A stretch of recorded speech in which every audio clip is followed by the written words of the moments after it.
Let me begin by doing a couple of preliminary things. One, I often get asked these days when I travel around how my wife Elizabeth's doing, because some of you know that she was diagnosed with breast cancer the day after the election. The short version is, and I always knock on wood when I say this, Elizabeth's doing great, doing very, very well, feels good.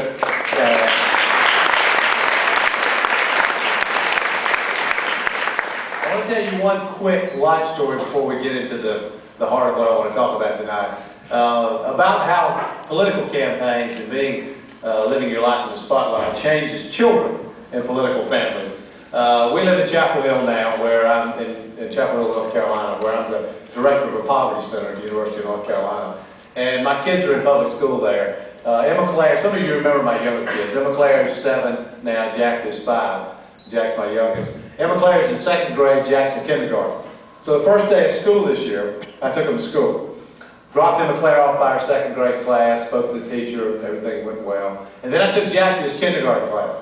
And there were a lot of the parents who recognized me and wanted to take pictures of their children and so forth. They were very nice. And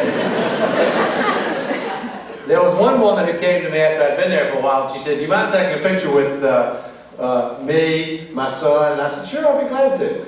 And she said, Jose, he was across the room, come over. So he came across, he was like every other 5-year-old on the planet, you know, he's shuffling his feet, looking at the floor. So his mother started fussing at him, which just made things worse. So he wouldn't pose for the picture. Well, I'm watching this whole scene unfold, and Jack, my Jack, is watching the whole thing from across the room. Finally, after this has gone on for a few minutes, Jack comes running across the room and he says, "No, Jose, it's like this."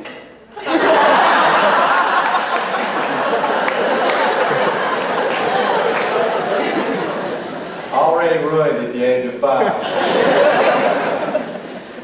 I want to begin tonight by talking, and actually my speech will not be 40 minutes. I want to leave more time for you to be able to ask questions. But there are some things I want to talk about. I want to begin by talking about what I'm spending most of my time on these days, what I think is the great moral issue of our time, which are 37 million of our citizens who wake up every single day living in poverty. And I don't see this as a very complicated question. I think that the solution is more complicated. But I'm going to talk about that in a few minutes. But the issue is not. You know, in a nation of our wealth and our prosperity, to have 37 million of our own people who are worried about feeding their children, worried about having a decent place to live, worried about what's going to happen to them tomorrow, it's just wrong. And we're better than that. We should be better than that as a nation. And in fact, after the hurricane hit the Gulf Coast, and I know a lot of you saw what most of America saw, a lot of America, for the first time, saw up close the picture of poverty in this country. And this window opened up. You know, people were paying attention. The question is, how long will that window stay open? And my own view is, without sustained leadership on this issue, it will not. People will go back to their lives. They have too much going on. You know, they're worried about their kids and jobs, worried about